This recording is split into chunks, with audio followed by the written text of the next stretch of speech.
Welcome, everyone. My name is Ellen Marie Kazel, and I use she, they pronouns. I'm a fellow of USITT, a member of the No More 10 out of 12 Steering Committee, and chair of the Stage Managers Association.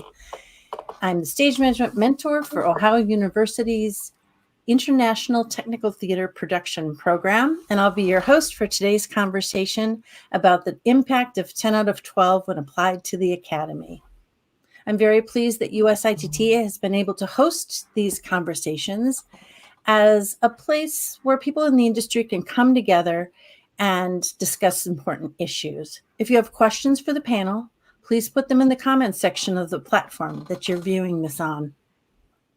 As we begin, I want us all to consider the following, inspired by the work of Adrian Wong. As we gather today in an effort to create a conversation in a new digital format using equipment and high-speed internet not available in many indigenous communities. This technology, which has now become central to our daily lives, leaves a significant footprint and contributes to the changing climates that disproportionately affect indigenous people. Although we are here together, separated by distance in different geographical locations collectively, we all sit on indigenous land. Land once occupied and inhabited by hundreds of native tribes, land stolen from these indigenous people by European settlers. The genocide and forced removal of these indigenous people from their lands is a history that must be acknowledged, and the current struggles of these indigenous people must be brought to the forefront so that their plight is never forgotten. It's my pleasure to introduce our panelists joining us today for this conversation. Terry Sheffalo, in my top left, where yours is. Terry is the Associate Director for Production and the Director of New Work at Krannert Center for the Performing Arts, co-director of Level 21, Design Tech and Management, and a member of the Stage Management faculty at the University of Illinois, Urbana-Champaign. Terry was the production manager and production stage manager for the Cedar Lake Contemporary Ballet prior to joining the Krannert Center in 2007. She stage managed for the Yale Repertory Theater, Longmorth, Baltimore Shakespeare Festival, American Players Theater, Rattlestick Playwrights Theater, Maryland Stage Company, and has toured with Ralph Lemon, Urban Tap, and American Repertory Ballet. She earned her MFA in Stage Management at the Yale School of Drama. Good afternoon, Terry. Hi. Next up is Sadie DeSantis on my right on my screen. Sadie currently serves as the Director of Production and Head of Stage Management at the University of Missouri, Kansas City. She's also a freelance stage manager and has production experience in concerts, ballet, opera, musical theater, outdoor production, and corporate galas. After attending the University of Pittsburgh-Johnstown, where she obtained her BA in Theater Arts, she earned her MFA in Theater Design and Technology, Stage Management, from the University of Missouri, Kansas City.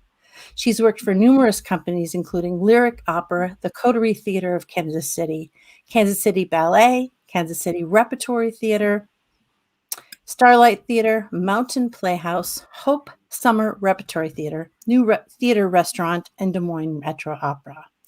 She's the Kansas City Regional Rep for the Stage Managers Association and currently serves as its interim regional central co-director.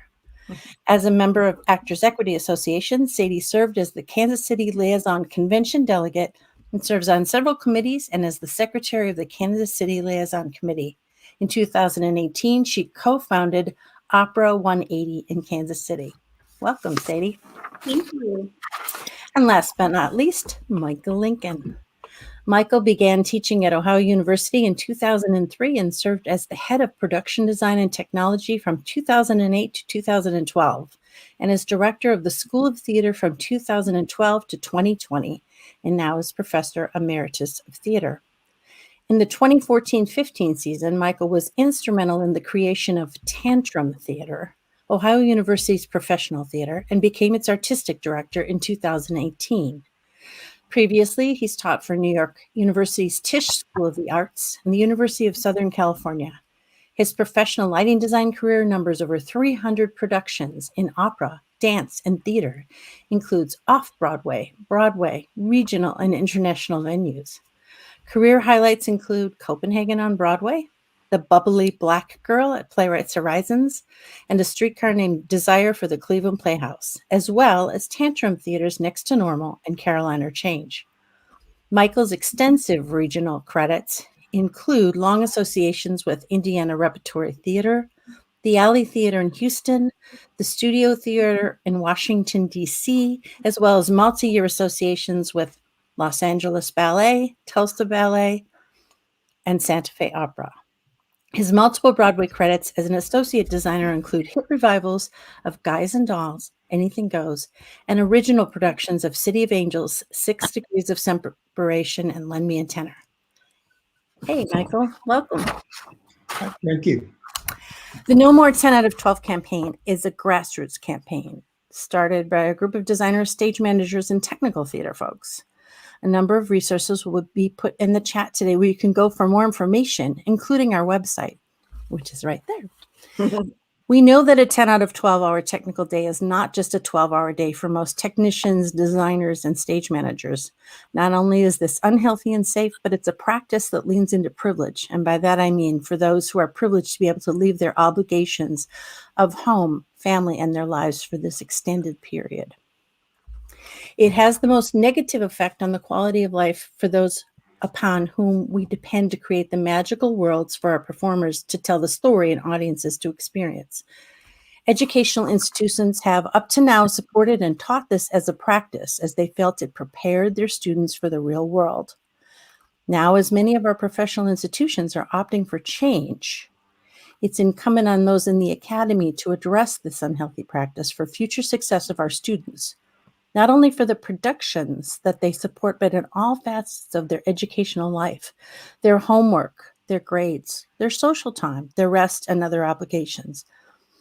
I want to thank each of our panelists for coming to share today, and I want to ask them to say a few words about how they've addressed this call for change in their institution. Let's start with Sadie. Hi, thank you so much. So one of the ways that we have addressed this, the first thing that came to our attention was we noticed that people weren't auditioning for our shows. So I would go to the students and say, hey, why aren't you auditioning for the show? Why aren't you volunteering to crew the show? And it always came back to, well, I need to make sure that I have a job. I need to support myself. So we made it kind of one of our missions to say, how can these students still work and support themselves while they're going to school and create a schedule that is just more humane so that they can get things done in the classroom. And by doing that, it increases their grades. It increases their ability to support themselves while they're in school.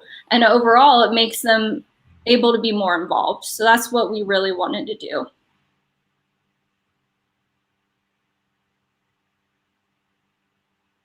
Terry? Sure. So I think the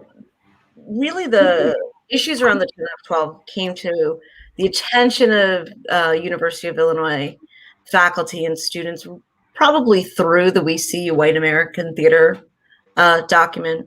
I think that really called our attention to the harmful nature of that practice. And to be honest, I don't think it was anything we'd really examined deeply before. We instituted the 10 out of 12, as you said, because we're preparing students very specifically for professional training, and we want them to be prepared. And like many other practices at our university, like honoring the equity break or following those, equity guidelines for span of day or rehearsal requirements, we instituted the 10 out of 12 quite a long time ago. In reflecting on it, we found a lot of the same issues that Sadie was finding with her students about how it disrupted their schedules, how so many of our full-time students also have to have part-time jobs now to afford to be in college. Our schedule was never built to support that. So this has really opened up a practice of us examining not just the 10 out of 12, but the 6-day work week, total rehearsal hours, time commitment, and span of day for students overall. So it's really sparked 10 of 12 conversations sparked a very deep conversation about reform within our university. Great.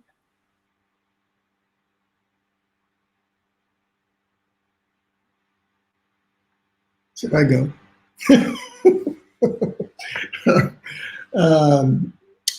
We started probably 4 years ago at Ohio University, realizing that we were just making the students work too hard. 6-day work weeks. When we went out of tech, we went right into dress rehearsals so that they had no day off for about 2 weeks. So the first thing we did was to finally give them a day off. And like Terry, with the We See You White America Theater document, we realized that there were, further steps that we needed to do. And I think we're now next year not going to have 10 out of 12s. We're going to a 5-day rehearsal week. So we're making a lot of changes really at the same time as the professional theater.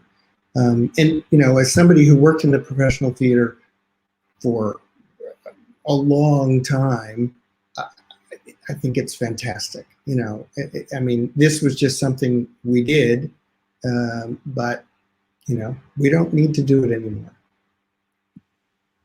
Yeah, one of the things that we're definitely trying to do, and we were talking about schedule just yesterday, so it's so fresh in my mind, is we noticed that one of the weekends that we were planning on doing tech, we had Saturday and Sunday tech, and what we're just trying to get away from is making it so that they have at least one day in the weekend where there's no class and no rehearsal. So you can actually have one full day where you can get those things done or pick up additional work shifts on the weekends that some of these students truly need to just stay enrolled. Otherwise, they can't register for classes because the $100 that they needed to make over the weekend was going to allow them to pay that hold on their account for them to just be in class. So. Yeah. We've always maintained for the actors and stage managers a full day off. So we've really tried our best to maintain a 6-day work week for them. And although there was one, when we open a show, we actually do go 7 days and then a break on the 8th. But it's, we didn't maintain that break for our lighting designer, our lighting team, who had to have a focus call and do cue patch. We didn't maintain that for any of the designers who had to go in and do notes in between our 10 out of 12 day and our first dress, which was on Monday. So that Sunday in between has always been a work day. So, the minute you start to look at one aspect, like the span of day of a 10 out of 12 and what it does, you can see the impact of that day on all the rest of your scheduling too. And it's really caused this this deep re-examination of why do we do it and who are we serving, right? So when we make decisions about what we do in academic theater, we want to serve students first, primarily. So there's some way in which we can say, are we serving students when we ask them to work a 10 out of 12? Are we serving students when we give them no day off? And then are we serving the future of our profession, right?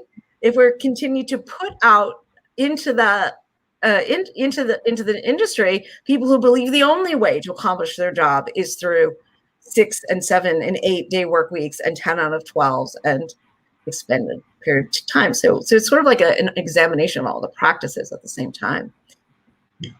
I think even just looking at our schedule yesterday, we were staring at this schedule saying, this is so weird. This doesn't look right on the paper. This is wrong. Or, you just get those feelings of this isn't right because we've just been taught this is the way that it's always been. And I think that changing that narrative of this is the way that it's always been and this is the way it always has to be, really start to just change that mentality of no, it doesn't have to always be this way. There just needs to be somebody who takes that step to say, let's put it on the page and have people follow it and see what we can do. Yeah. Yeah. Hello, I'm back. Welcome back. What did I miss? What were you talking about pushback yet, or? No. Not yet, but we can. All right. Well, since I don't know what you were talking about, all the power went out in our house at the same time. Can't blame the dogs this time.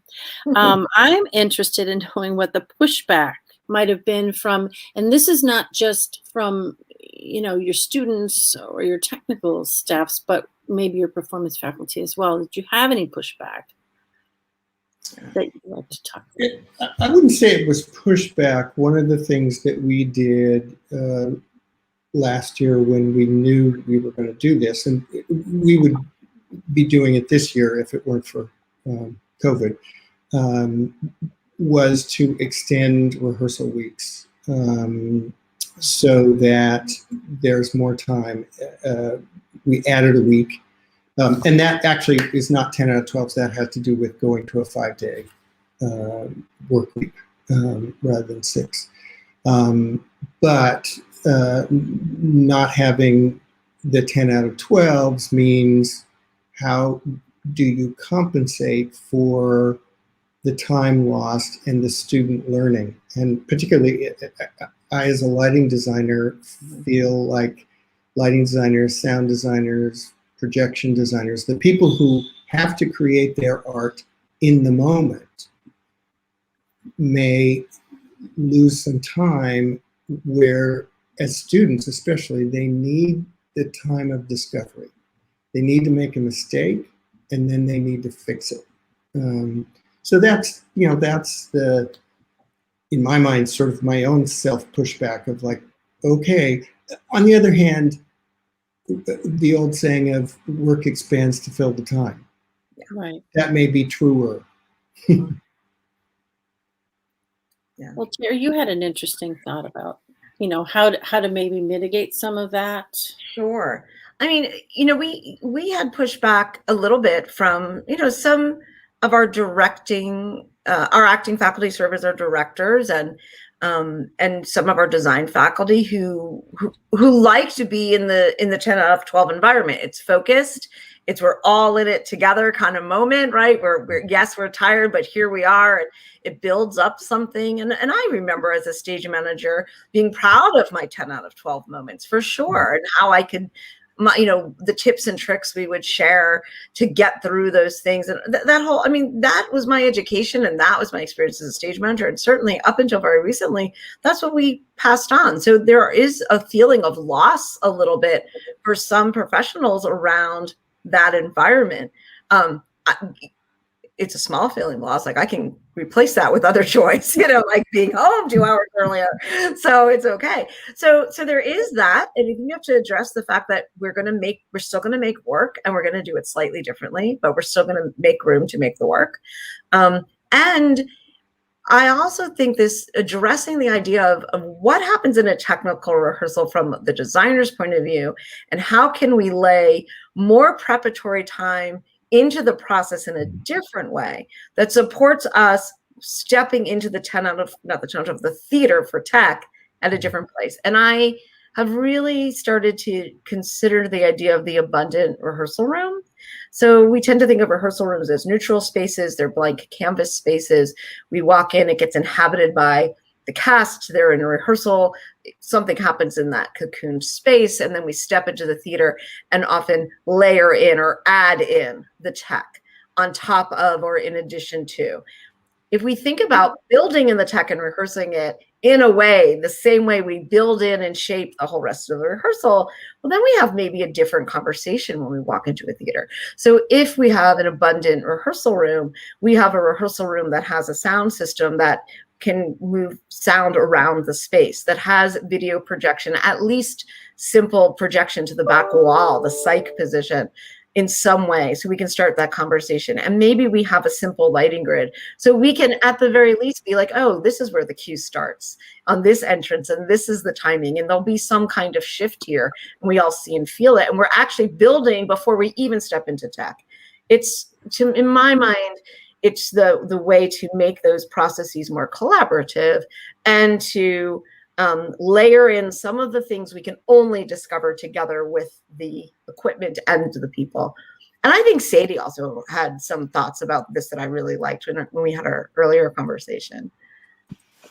Yeah, I think that it's been really nice, and I was thinking about this as well, is I've had students who have been in the studios, like the light lab or the design studio, who will call me in and say, hey, we've been doing this in the studio, and this is what it's actually going to be like on the stage. So the mindset is already there of what you said, Terry, about the abundant rehearsal room, which I love that.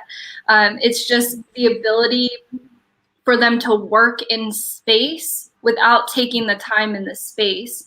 But I think even going further and doing things virtually, which I was against at first, but now I'm getting a little more accepting of it. But doing things virtually so that we can see the virtual model lit before we even get to the tech process gives the director the ability to see maybe a look on the set that is a digital model before we have to go to tech and try 5 or 6 times to say, do you like this? No. Do you like this? No. If we get those no's taken care of ahead of time, it does make that tech process move a lot faster. Yeah. Absolutely. So that being said, how much, if we do that, where does the work come from to create these spaces that we want to create, right? And can we get some money to create these spaces? I mean, is that, as an artistic director, Michael, you deal with these budgets, is this something, can we do Levé Shule? Can we build the set in the rehearsal hall, right? That's what I was thinking about when you were talking about this yesterday, Terry. It's like, can we build the set in the rehearsal hall? When I did a show, we did the Akron Civic. They gave us 2 days of tech time. We had no time. We built the entire set in the rehearsal hall. And the sound guy started coming in on that Sunday tech to just get used to the microphone. Yeah. So, I mean, I think people to a certain extent do sort of, for survival, do this. Yeah. Yeah. But could we start thinking about this and building it in as a possibility so that some of the stuff does get layered, and maybe then we don't need as much time? Yeah. Well, in my field, in lighting design, pre-visualization, I can never say all that word, it is starting to be used more and more. It was originally in rock and roll concerts. It kind of didn't, I'm old, so I wasn't a fan because it's on screen, but I think that what it can do is allow designers and directors to think about the structure of the cues and the big looks, and that will help a lot. It will help students to be able to figure out an idea, because sometimes they just turn on all the lights, It's like each moment needs an idea, and previs will help. I think when we look at time in the space and the time to design or the time to do anything, we have to understand that. I mean, we're talking from the point of view of the academy right now, right? We are educators, and we're going to assume that our students are going to make more mistakes. They're going to need more time to figure. They're going to learn how to talk to Lightboard before they step out into the professional world where time is money. In the academy, time is not money. Yeah. I mean, for the majority of us, we are not paying for our rehearsal space. We are not paying for our theater space. In many cases, I've got all student crews and faculty and staff. I have a very large theater staff. So other than the occasional overhire of some union stagehands when we have to supplement our crew, it's not a money question.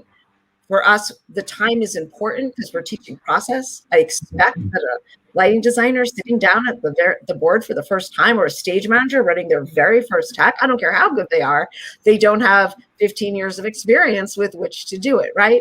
So we have some advantages that I think are more challenging for our colleagues on the outside of the academy, about paying for space and space being dark, which are the same issues, the capitalistic issues that forced us into the things like the 10 out of 12 and the 6-day work week anyway, which is minimizing dark time and maximizing audience time, right?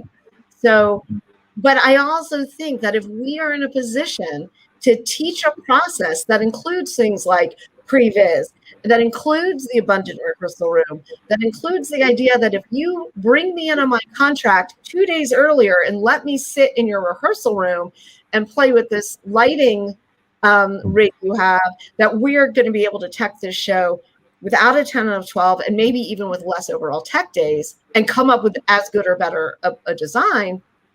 I think we're putting forward people who can work in a new way in the industry. I think that's how the equation can balance. Right. Mm-hmm. I have a few questions, so I'm going to pose one right now. From Matthew Miller, he says, how many of you do a tech dress that's longer than a week? You might have addressed this when I was off. Mm-hmm. And there is the question on the screen. Which is the end of typical rehearsals during staging? Is it only one Saturday or Sunday that's taken up by a 10 out of 12? And most of the time, our Sundays are just a straight 6. So does anyone want to tackle that question? So our tech process that we're trying to shoot for is a Thursday, Friday, 6 to 10, an 8 out of 10 on Saturday, and then a day off on Monday, or a day off on Sunday, and then 6 to 10 Monday, Tuesday, Wednesday, open Thursday. So that's the structure that we're currently trying to operate towards. We're a little bit thinking about pushing our very last day of tech, so like our final dress rehearsal, pushing that to a 7 p.m. start just for costume purposes, because it does take a little bit to turn that around. Most of our students end class at 4:30, so making sure that they have time to get dinner and come back to the theater is also really important. But it's valuable for us to end at 10 p.m. so that we get we try to make sure that people can get some kind of 12-hour turnaround from the end of that evening to the next day. Sometimes that doesn't work out, but sometimes it does. I mean, go ahead, Michael. What we decided to do was, depending on the size of the production, we would start tech maybe as early as Wednesday, and those would be 4-hour rehearsals. One of the things that I think that would be good is especially for students, is the idea of developing the vocabulary. Even, I've been doing lighting design for 40 years, and I still, when I first sit down, I'm like, what's the vocabulary here? So, chopping it up into shorter days, which it makes it saner, then gives time for things to percolate, for conversations to happen between designers and directors when they're not on the clock. So I think that's, ultimately the benefit. We'll have a little bit of tech time, but there'll also be more time in between to work on things. Yeah, students, all of us, not just students, right? We need space to think, to come back fresh with a new idea. That thing wasn't working. If you come back at it after 12 hours in the space, and you're back the next morning at 8 because you've got notes, and then you're not going to have a better answer, right? That's not how our brains work, and we know that, right? And I also think, again, you've got so many other concerns as students and student health and well-being that we have to address. And there's really very little reason for us not to in the academy. But I also think that if, I'm kind of watching a little bit of the chat here and the struggle, obviously, between paying people and being able to afford to bring, say, someone early for 2 days of rehearsal room tag, to invest in putting up a very, very small lighting rig or whatever that may mean, or putting a projector in your rehearsal space, if these are real costs and problems that producers have. But I also want to look at the number of people who step away from theater, particularly post-COVID, because we've created truly unmanageable and inhumane working conditions that fly in the, and perpetuating these practices fly in the face of everything we are saying about creating an inclusive work environment. So you have to really do, and to say this is the only way we can do it, really, sadly, limits what should be maybe one of the most creative fields in the world. I think that is important to really think about.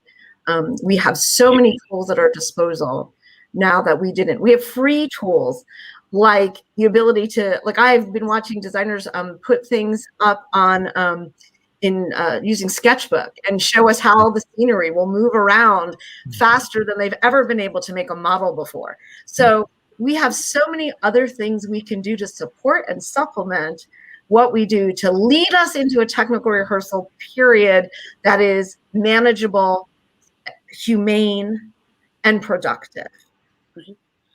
And also remember, they're taking school at the same time. Yeah. One of the pushbacks I got from one of the students at our particular school said, well, then I don't want to skip classes for 2 weeks. They literally don't go to class. Well, then, there's something in there that has gotten us to the point where we tell them it's okay to just not have a life and not do anything for that period of time, right? The laundry can pile up, the dog can go unfed, like to try that with Frankie.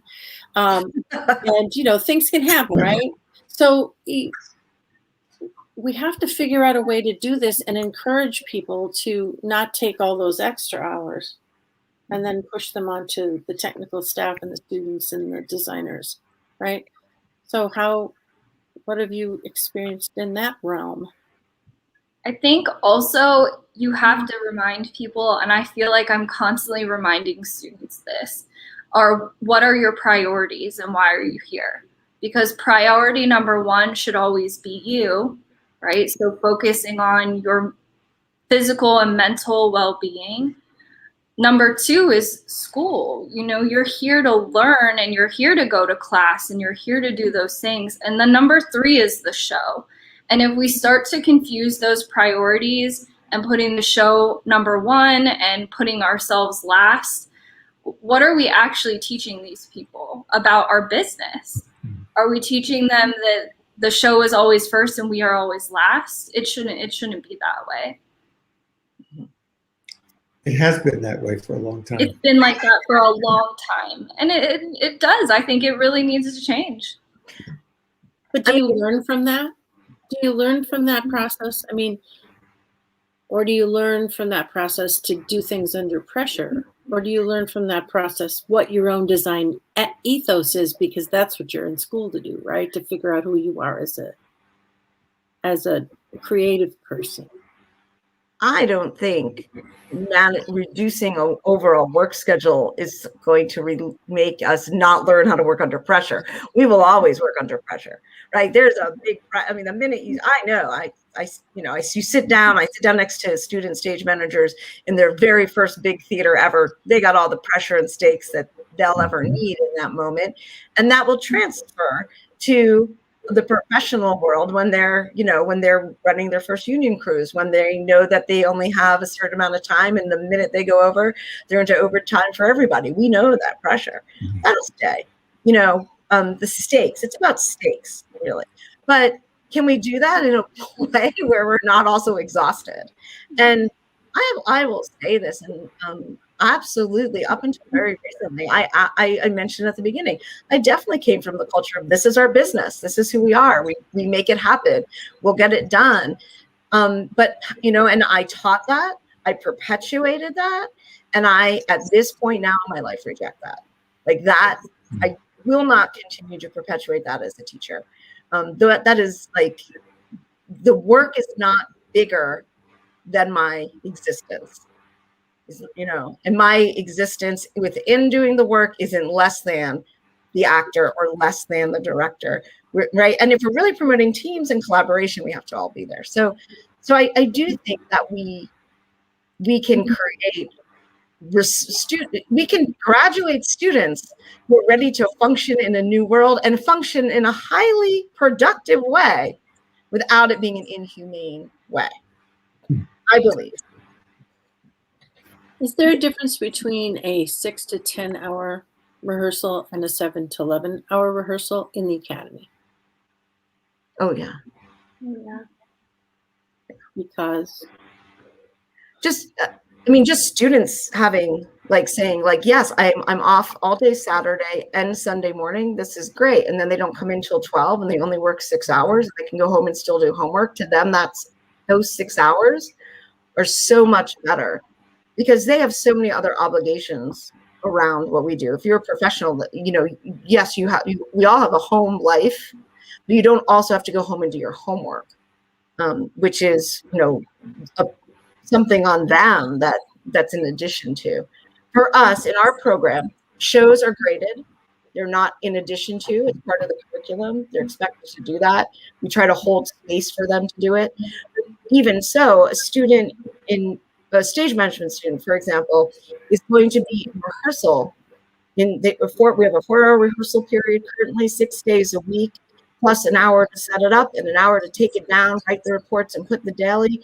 30 hours just to be a stage manager or an assistant stage manager on a production. 30 hours on top of a full-time student schedule, let alone if they need to have a job. So moving to a 5-day week and taking out one of those rehearsal days is like a no-brainer benefit. I did a survey of students saying, hey, we're looking at a new rehearsal schedule where we would go Monday through Thursday, 6 to 10, instead of 7 to 11 to reduce their span of day. Take off Friday night, take off all day Saturday, come back on Sunday at noon for either a 4 or a 6 because we don't want to lose too much of our time. And 85% of them said yes. Yes, this is so much better. And what did they say? They said we can have our part-time jobs, which when we are working under a schedule that assumed students didn't also have to work. So we haven't really changed the schedule in, almost 20 years. So yeah, when we were talking the other day, I forget whether it was Sadie or Terry mentioned 8 a.m. classes.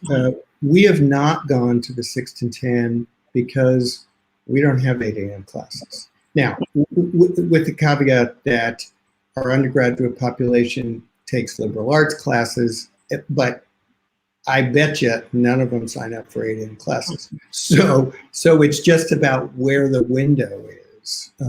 Our earliest classes generally are just before 9. And actually, those are the production technology classes rather than most of the acting classes.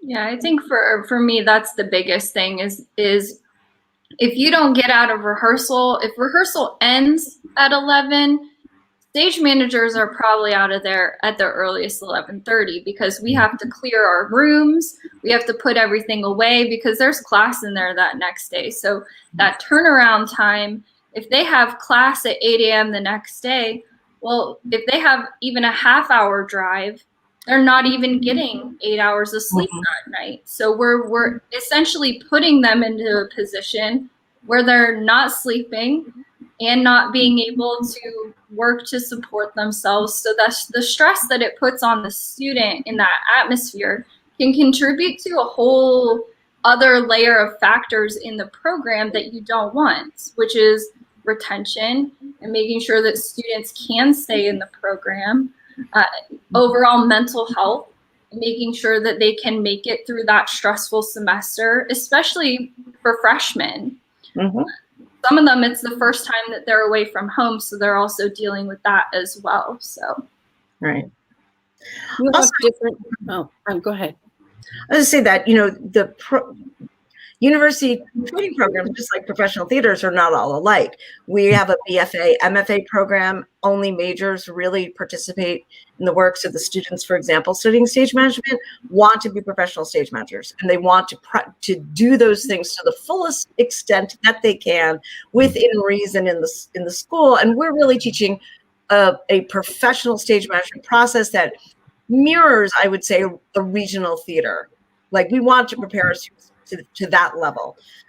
That's our goal in our curriculum. But other programs have other priorities and goals. Some people, our acting program is a BFA acting program. We're only an MFA acting program. We're only casting majors, right? So we're not dealing with other populations. Usually our crew also comes from that program. That's not the same for other universities.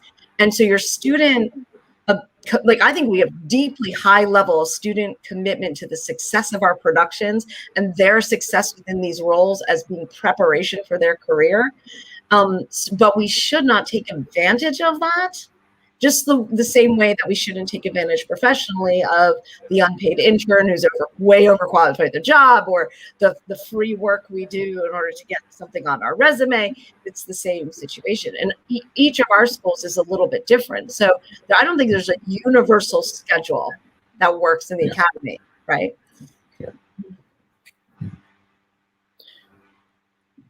What I was going to ask is, do you have different crews for setup and prep, and then do you switch out with the show crew, or is the show crew in your theater expected to come in, work all day, work all night? Ours are separate. Prep crew and the run crew, two different things. So they sign up for one or the other. They get their practicum hours on that crew. Is that true for all of you? It will depend on the production for us and how big the show is. If it's a really large show, we'll have separate prep crews and run crews.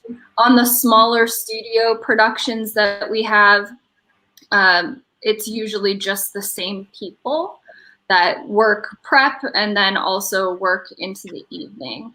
It also depends on if that show is going to have staff. Sometimes on our larger main stage shows, we'll hire a staff electrician. And on our studio shows, we don't have that. So it really depends on the situation and the space and the scope of the show. Yeah. Well, we are run all by student crews. So they come in, it should be about an hour to the half to prep, set up, run their show, put it away. Wardrobe has a heck of a job. We do try to make it a humane space. We used to, back in the days, everyone had to stay either on the deck or in the dressing room, ready at all times for notes. We had no homework, nothing else.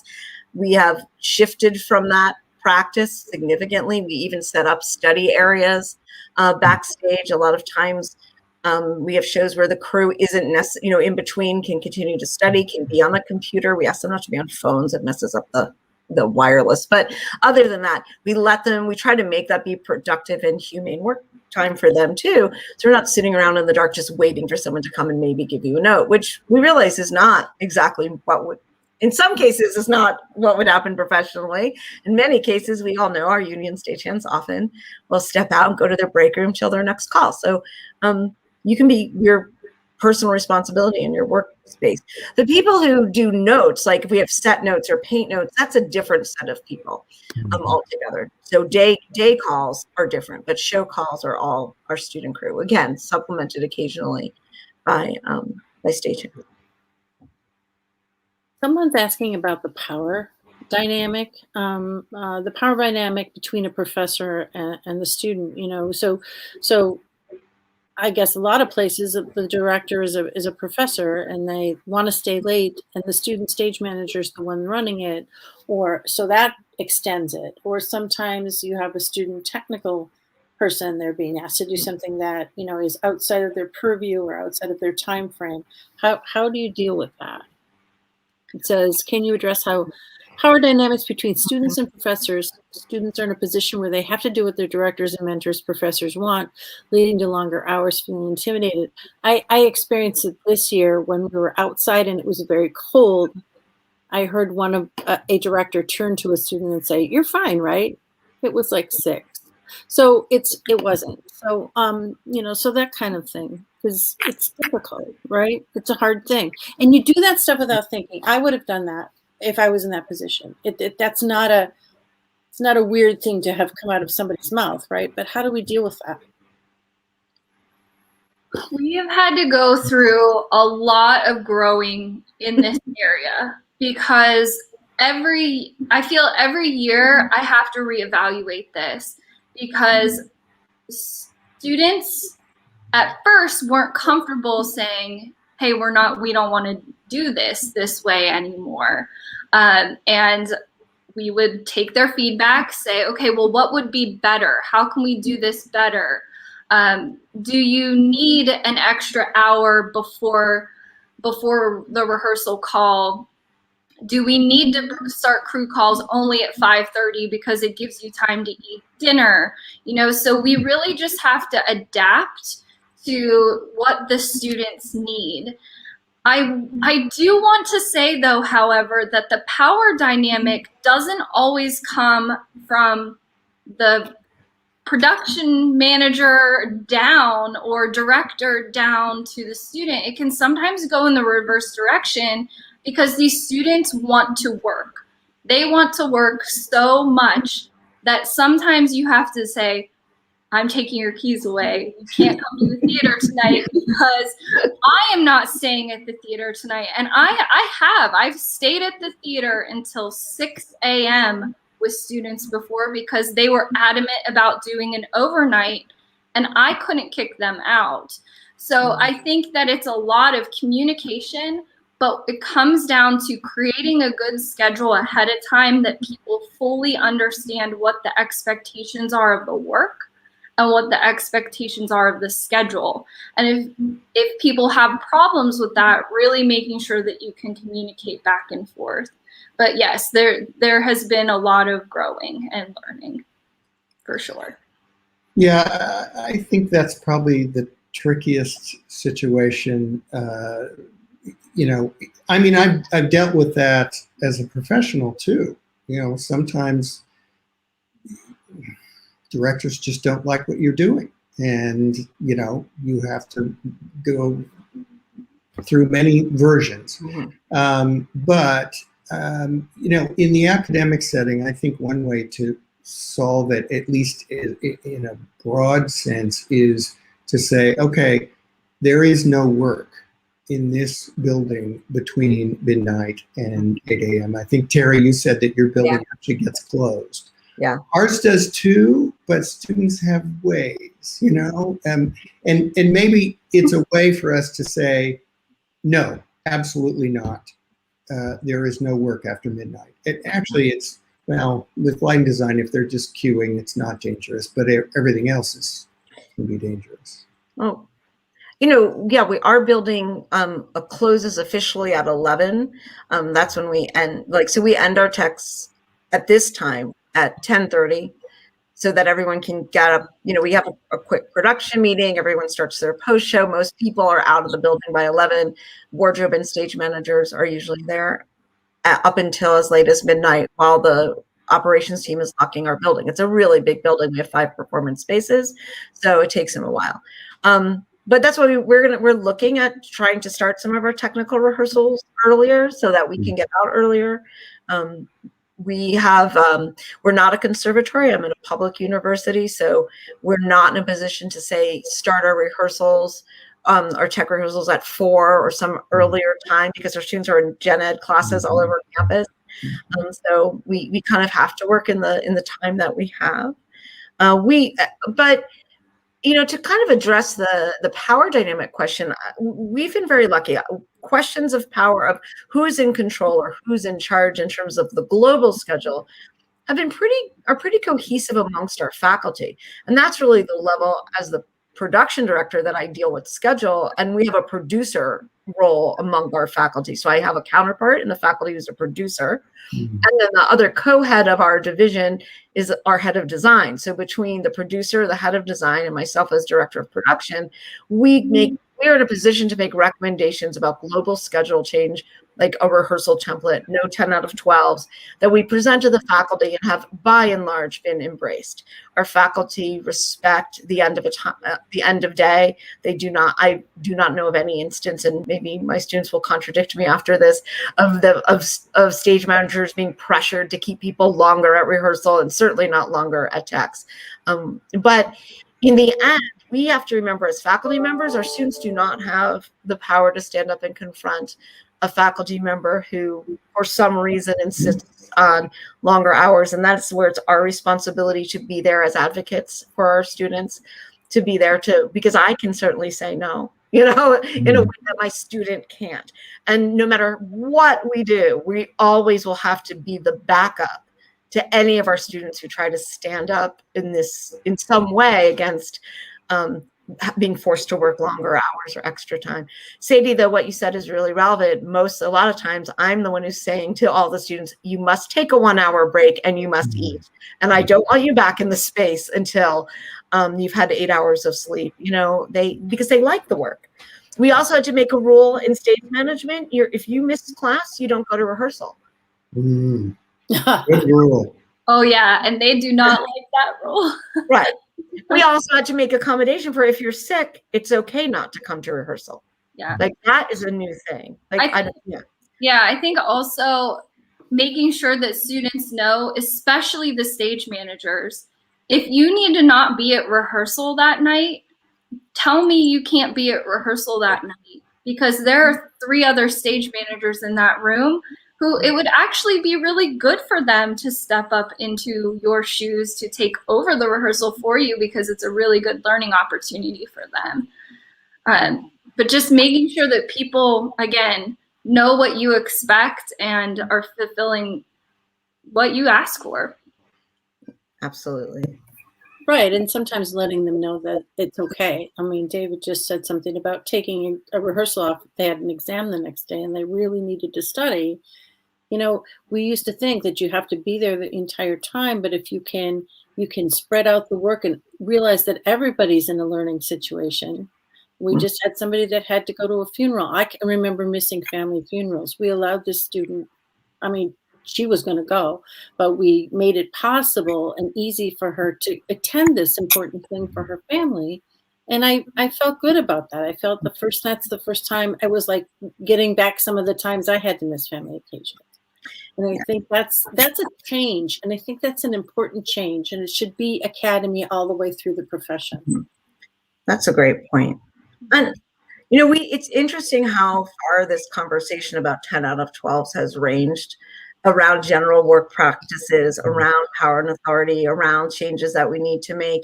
It really is one piece of a conversation, but it's a really easy piece to look at and adjust quickly, right? We can move from the 10 out of 12 to an 8 out of 9 without really batting an eye. And then if we can move to an 8 out of 9, well, maybe we can move to a straight 6. We can start to ask those questions. And I think that it's been it's, as I've looked at it with the faculty and with the students, just at the 10 out of 12 question, it opens up so much conversation around who we're going to be as a profession, who we're going to be as theater artists, who we're going to be as a profession, and the ethics, the morals and ethics we have, professional morals and ethics that we want to embody. And it's a great conversation. Yeah, it's true. Jill Bowers is saying in the chat here, just because we did these unhealthy things doesn't mean it needs to keep happening. And I think that's true. Working in professional theater on the Northeast coast, where people get hurt because people are tired and things happen, and then you can't ever get that back when you drop a wrench on somebody's head because you're too tired to be up on the ladder. One of my friends who's a Broadway stage manager says, we don't fly anybody after 10. We do not fly anyone after 10. The crew is tired. The actors are tired. It's not safe.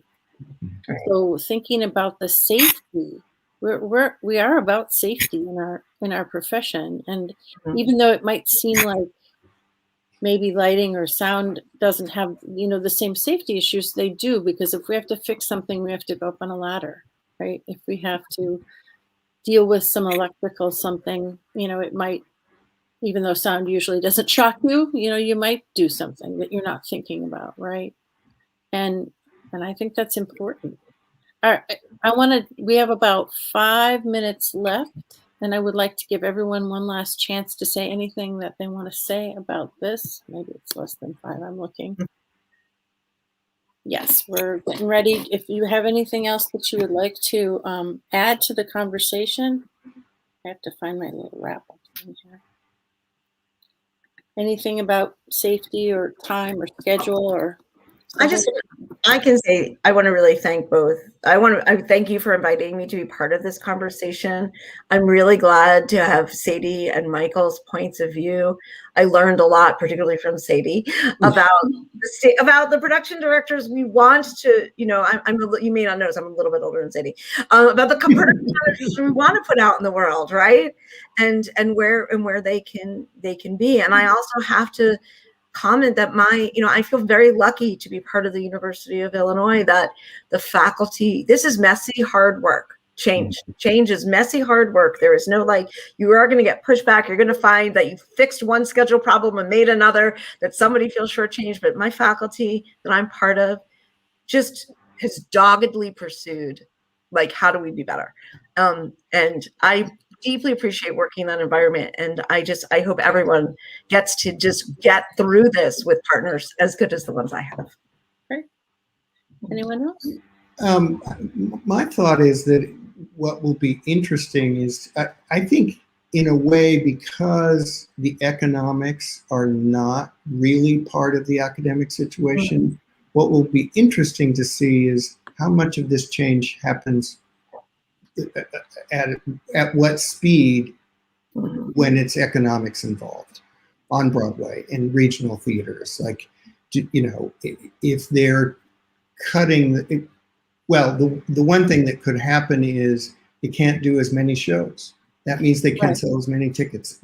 It's a snowball. So I'm going to really be watching how that changes, how quickly that changes. Right. I think for me, I keep thinking back to why I'm teaching, and it's to prepare these humans to go out and create theater of the future. And when I am a 95-year-old stage manager and these humans of the future are going to hire me, what is that going to look like for me when I'm working in it? So hopefully what they are thinking of and ethically, what kind of theater do we want to have? Is it a place where we care about caregivers and family, and what does that look like, and can they create it? I want to see them do that. So if it starts with us, eventually it's going to move into that direction. So that's what I'm really excited for. And also advocate for yourself, always advocate. Well, I want to thank everyone on the panel for this great discussion. It's only a start. I said this was going to be the first of many conversations like this with different people talking about what they're doing to address this. USITT is able to host events like this and other conversations through membership dollars and the support of the Tanisha Jefferson Fund for Inclusion. You can learn more about joining USITT, our online learning, and supporting our work, along with upcoming events like this at www.usitt.org. And I want to thank everyone who came today and put things in the chat. And dear friends, thank you for joining me today. It was a really great conversation. Thank you so much. Thank you. And I think we have 1 minute. I'm faster than I think. That's the funny thing about YouTube, right? So now